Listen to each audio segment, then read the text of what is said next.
Maritime Zones Bill. Government officials and maritime experts are pushing for the passage of this bill to strengthen our maritime domain, especially in the West Philippine Sea. Here's the report. From 3 vessels, China is now deploying up to 10 vessels and Navy ships to follow and harass our supply boats. This is how Presidential Assistant for Maritime Concerns, retired General Andres Centino, emphasized the increasing aggressive attacks of China against our vessels in the West Philippine Sea. He also said that Chinese vessels have more guts now to get closer to our ships to harass them. Where previously we would encounter the Chinese closer to Ayungin Shoal, maybe about 3 to 4 miles away. But now the Chinese are engaging our vessels further out, about 9 to 10 miles away from Ayungin Shoal, or even further out in Sabina Shoal, which is more than 15 miles away. This is why government officials and maritime security experts are pushing for the passage of the Maritime Zones Act.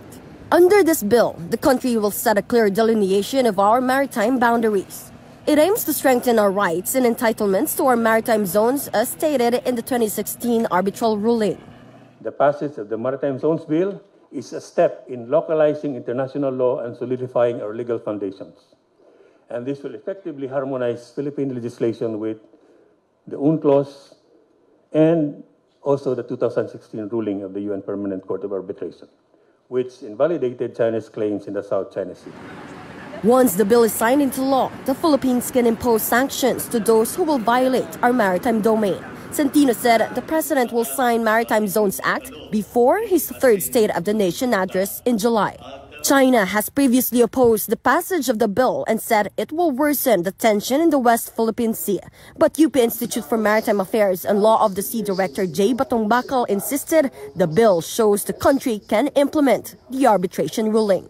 We can implement the South China Sea arbitration on our own. Now, naturally, China is objecting to it. They're trying to intervene in our political and legislative affairs in this sense.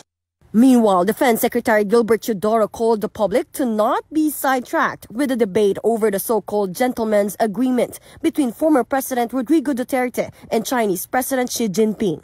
He emphasized that we should not lose sight on China's illegal activities in the West Philippine Sea.